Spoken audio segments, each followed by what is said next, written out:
So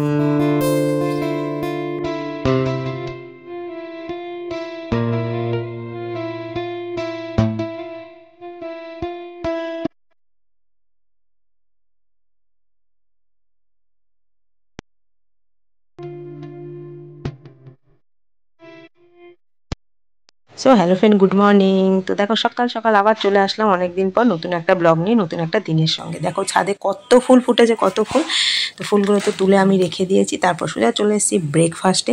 আমি কিন্তু পুজো দিইনি, পুজোটা একটু পরে দেবো, যেহেতু সকাল সকাল ছাদে গেছি। ফুলগুলো তুলে নিয়ে আসলাম, আর বৃষ্টি হচ্ছে, বৃষ্টি হলে না এই ফুলগুলো নষ্ট হয়ে যায়। তো সকালবেলা একদম আমি ব্রেকফাস্ট করে নিয়েছি। আর এটা হচ্ছে গোলমরিচ গুঁড়ো দিচ্ছি, এটা হচ্ছে সাদা আলুর তরকারি করব। সাদা আলুর তরকারি বাটার আর গোলমরিচের গুঁড়ো দিয়ে করলে না খুব ভালো লাগে। নামানোর আগে তোমরা একটু বাটার দেবে, সাদা সাদা হবে, এটা হলুদ চলে না। তো একটু সাদা তেল আর বাটার মিশিয়ে দেবে, আর একটু জল দিয়ে দিলাম। জল দিলে একটু মাখো মাখো মাখো মাখো হয়, খুব ভালো লাগে খেতে। তোমরা যারা যারা এখনও খাওনি সাদা আলুর তরকারি, অবশ্যই খেয়ে দেখবে, খুবই ভালো লাগে। আর কাঁচা লঙ্কা চিড়ে দেবে। আর এই দেখো নামানোর আগে একটু বাটার দিয়ে দিচ্ছি। বাটার দিলে তো আর কথাই হবে না, এখানে না ঘি চলে না, মানে সাদা আলুর তরকারিতে বাটারই দিতে হয়। তো আমার টিফিনের তরকারিগুলো অনেকটাই করতে হয়, তোমরা যারা পুরনো ভিউয়ার্স তোমরা তো জানো, 1 গামলা করে আমার তরকারি করতে হয়। তো যাই হোক, চলো তরকারিটা তো হয়ে গেছে সকাল সকাল। এবার চলে যাব লুচি করতে। তো আজকে যেহেতু নিরামিষ, একটু সাদা আলুর তরকারি আর লুচি করবো, অনেকদিন লুচি করা হয় না। তো মেয়েকে বললাম আসতে, ও বলছে যাচ্ছি। তো আমি তো মোটামুটি একা একা করেই ফেলছি, ও একটু পরে আসবে বলছে, পরে আসবে বলে মানে একটু দেরি হচ্ছিল বলে আমি একা একা করে ফেলছি, একা হাতে বেলে ভেজে নিচ্ছি। তো চলো লুচিগুলো একটা একটা করে ভাজতে থাকি, আর তোমরা দেখতে থাকো। আর ফ্রেন্ডস, তোমরা যারা আমার সঙ্গে থাকো, সাথে থাকো, অসংখ্য ধন্যবাদ। তো ফাইনালি সাদা আলু লুচির তরকারি হয়ে গেছে, দাদাভাইকে দিয়েও দিলাম। আমি বলছি তাড়াতাড়ি খেয়ে নাও। দাদাভাইও আমাকে তাড়া দিচ্ছে যে তাড়াতাড়ি দাও, তাড়াতাড়ি দাও, এখানে ফোনে কাজ চলছে। তো এবার সকালে তরকারি আর ব্রেকফাস্ট লুচি করে সোজা চলে এসেছি আমি বাইরে। কী করছি বলো তো, এই জামা কাপড়গুলো বারে বারে তুলছি আর মেলছি, তুলছি আর মেলছি। বৃষ্টি পড়ছে তো, আর বর্ষাকাল, সব জায়গাতেই বৃষ্টি। আর বৃষ্টির কথা কি গল্প করব। তো তার জন্য জামা কাপড় শুকাবে না তা তো না। ছাদে আমি এখন কম দিই, যখন প্রচুর মানে কাছাকাছি করি তখন ছাদে চলে যাই।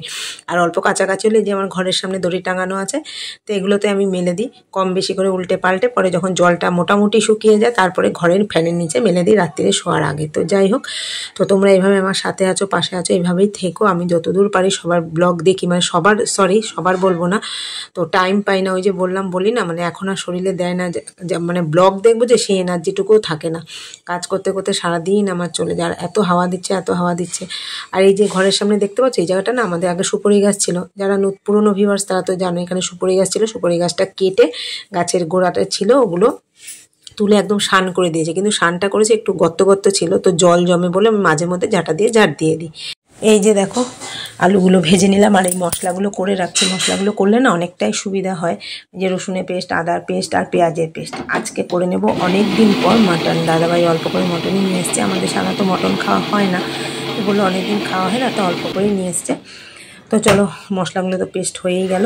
এইবার এখানে দেখো আমি কী করবো বলো তো, এখানে হাঁড়িতে তো আমি চালটা আগেই ভিজিয়ে রেখেছি। আগে আলুগুলো ভেজে নিচ্ছি।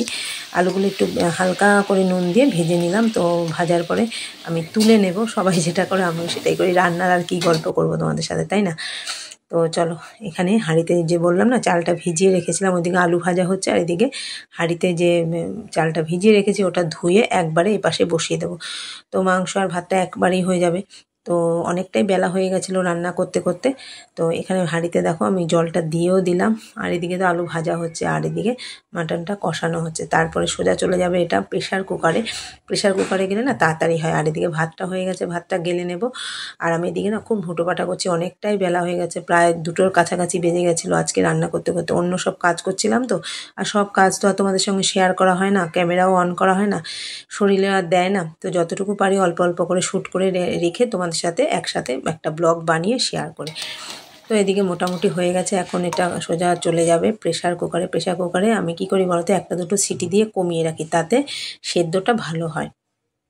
এই যে প্রেশার কুকারে দিয়ে দেবো, দিয়ে একটুখানি কড়াইয়ের মধ্যে গরম জল, ওই যে গামলা করে করেছিলাম না, ওই গরম জল দিলে খুব ভালো হয় টেস্টটা। আর তোমরা যদি মাংসে বা মাছে কোনো ঠান্ডা জল দাও, খুব একটা টেস্ট ভালো হয় না, কেমন একটা লাগে যেন, আর তাড়াতাড়িও হয় না।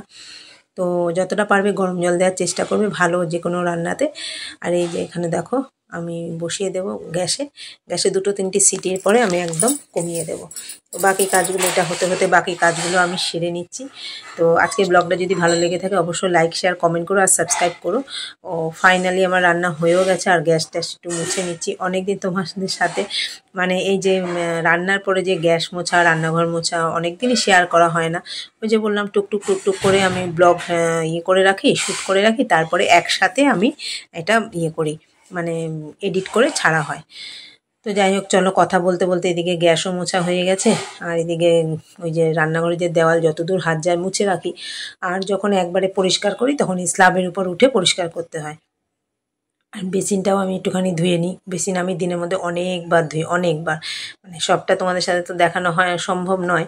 আর এদিকে স্ল্যাবটাও আমি ধুয়ে মুছে একদম পরিষ্কার করে নিলাম। তো বসে পড়লাম ঝপ করে নিচে। এই যে বাসনগুলো একটু গুছিয়ে রাখছি, নিচের বাসনগুলো। আর যেগুলো ছোটো না একটা সাজিতে আমি রেখে দিচ্ছি। আর এই যে টিফিন বক্সগুলো না তাড়াতাড়ি মুখ লাগিয়ে একসাথে করে রাখি, কেননা ছেলের স্কুলে টিফিন নেয়, মেয়ে নিয়ে যায়, তখন আর হাতের কাছে মানে টিফিন বক্সের মুখ পাই তো ঢাকা পাই না, সরি ঢাকা পাই তো বডি পাই না, বডি পাই তো এটা পাই না। তো ওই জন্য মুখ লাগিয়ে লাগিয়ে একবারে বাকি বাসনগুলো গুছিয়ে রাখি, তারপরে রান্নাঘরে নিচে মুছে একদম সোজা বেরিয়ে যাব। তো ফ্রেন্ডস, আজকে আমার ব্লগটা কেমন লাগলো অবশ্যই জানিও, লাইক শেয়ার কমেন্ট করো, আমার পাশে থেকো এইভাবে। তো প্রতিদিন আমি ব্লগ দিই না ঠিকই, কিন্তু যখন দিই তোমরা একটু দেখছো আমার ভালোও লাগছে। তো আমিও তোমাদের সব ব্লগগুলো দেখার চেষ্টা করব, সব তো আর পারবো না, যেগুলো একদম মানে সামনে আসে 2-3 দিনের ব্লগ একবারে আমি দেখে দিই। তো বলতে বলতে আমার কাজও শেষ হয়ে গেল আর রান্নাঘরটা মুছে বেরিয়ে যাব। যদি একটু ভালো লেগে থাকে তাহলে লাইক করো, শেয়ার করো আর কমেন্ট করো। আর তোমরা কে কোথা থেকে আমার ব্লগটা দেখছো প্লিজ একটু মেনশন করো। পুরনো যাদের বন্ধু তাদেরকে বলছি তোমরাও আমার পাশে থেকো, আমি যতটুকু পারবো তোমাদের পাশে থাকবো। তো বলতে বলতে দেখো আমার রান্নাঘর মোছা হয়েও গেল। আর এখানে দেখো আমি ভাত বেড়ে নিয়েছি, কি কি দেখো তো আজকে, এই যে মাটন, ডাল আর একটা সবজি। টাটা।